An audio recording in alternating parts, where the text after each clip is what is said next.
Dans un village ouest-africain baigné de soleil, la jeune Amina s'accrochait à un rêve, devenir médecin. Là où d'autres ne voyaient que des obstacles, la pauvreté, la tradition et le genre.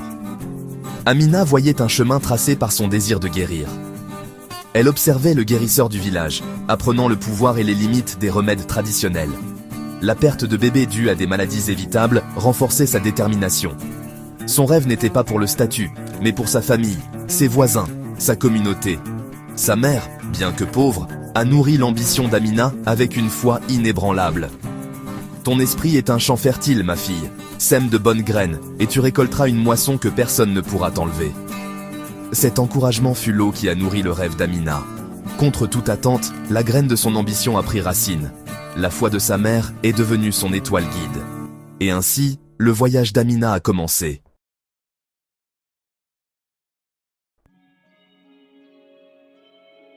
Le monde d'Amina était une hutte de terre des nattes tissées et une seule lampe à pétrole. Chaque jour commençait avant l'aube, à chercher de l'eau après une longue marche poussiéreuse. Puis, venait le trajet vers une école lointaine, son sac en lambeaux contenant de précieux livres. La salle de classe était vide, mais pour Amina, c'était un sanctuaire de possibilités. Elle récitait ses leçons sur le chemin du retour, son esprit toujours en quête de plus. À la maison, les tâches l'attendaient, mais sa mère économisait toujours le pétrole pour qu'Amina puisse étudier à la lumière de la lampe. Sa mère ne savait pas lire, mais elle comprenait le pouvoir de l'éducation. Dans l'obscurité silencieuse, la présence de sa mère était un bouclier contre le doute. Ce soutien inébranlable est devenu le fondement de l'avenir d'Amina. Chaque épreuve était une leçon de résilience.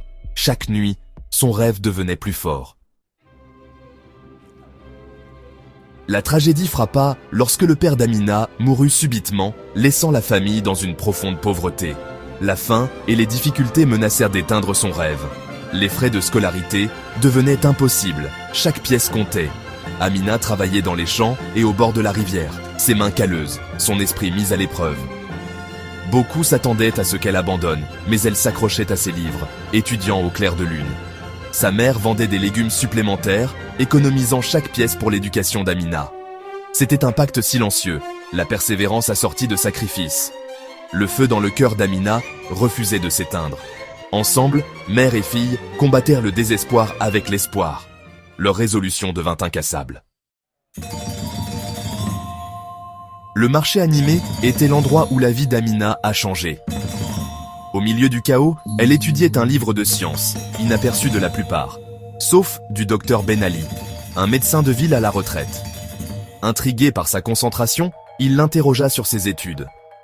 Amina partagea timidement son rêve et ses difficultés.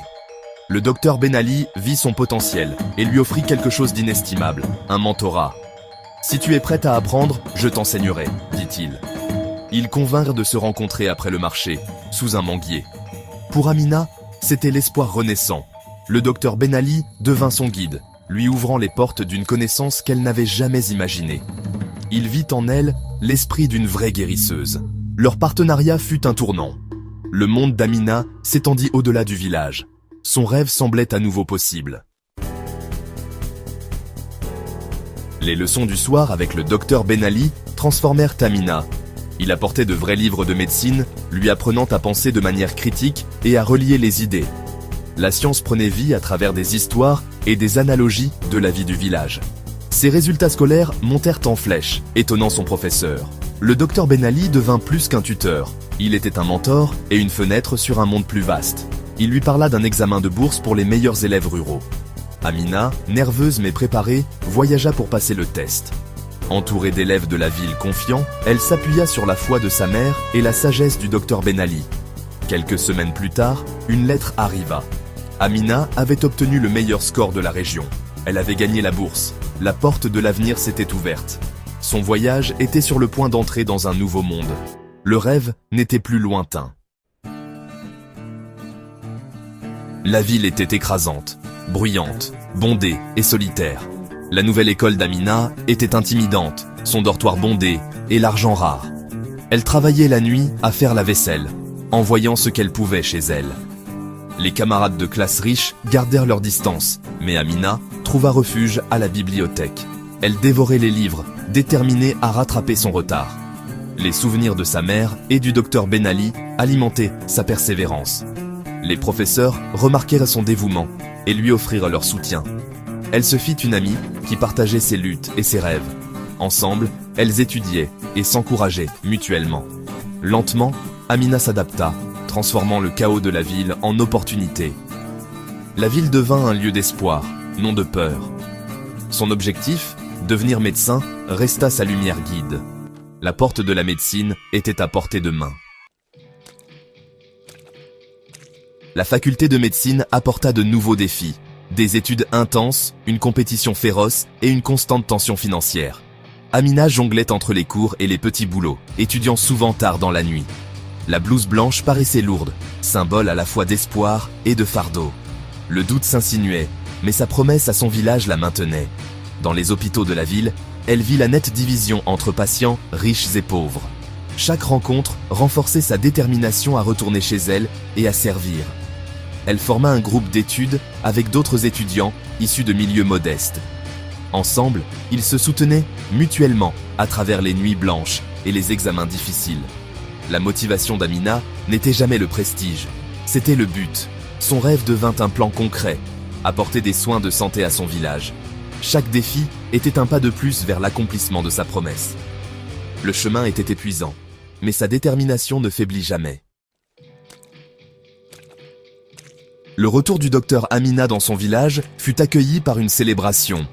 Elle installa sa première clinique dans une pièce à côté de la hutte de sa mère. Gagner la confiance fut sa première tâche. Elle travailla aux côtés du guérisseur du village, mêlant tradition et soins modernes. Elle enseigna aux mères l'hygiène, la nutrition et les vaccinations. Progressivement, les résultats de santé s'améliorèrent. Moins d'enfants malades, plus de naissances saines. Avec l'aide du docteur Ben Ali et un soutien extérieur, une clinique appropriée fut construite. Elle devint un centre de santé et d'apprentissage, desservant de nombreux villages. Amina forma des femmes locales comme agentes de santé communautaire, créant un réseau durable. La clinique était plus qu'un bâtiment, c'était une promesse tenue. Des vies furent sauvées grâce à des soins simples et constants. La communauté devint plus forte, renforcée par la connaissance. La vision d'Amina devint réalité. Les graines qu'elle avait semées fleurirent. La nouvelle de la clinique d'Amina se répandit loin à la ronde. Des journalistes et des officiels vinrent témoigner de son succès. Son histoire en inspira d'autres. Une fille d'une hutte de terre, maintenant médecin changeant des vies. Elle fut invitée à prendre la parole lors de conférences, partageant son parcours pour encourager les filles partout. Amina devint une avocate de l'éducation des filles et des soins de santé ruraux. Son message était simple, investissez dans les filles et vous investissez dans l'avenir. Elle parlait du cœur, du sacrifice de sa mère, du mentorat du docteur Ben Ali et de ses propres luttes. Son authenticité émut les auditoires, des ministres aux étudiants. Aujourd'hui, le docteur Amina dirige sa clinique, conseille sur la politique de santé et finance des bourses pour les filles. Son parcours est un témoignage du pouvoir des rêves et de la détermination. L'histoire d'Amina est une graine, inspirant d'innombrables autres à rêver et à persévérer. Quel rêve chérissez-vous? Et quel chemin emprunterez-vous pour le rendre réel? Abonnez-vous, activez la cloche et rejoignez notre communauté où chaque histoire compte vraiment. Dévoilons ensemble ces parcours cachés.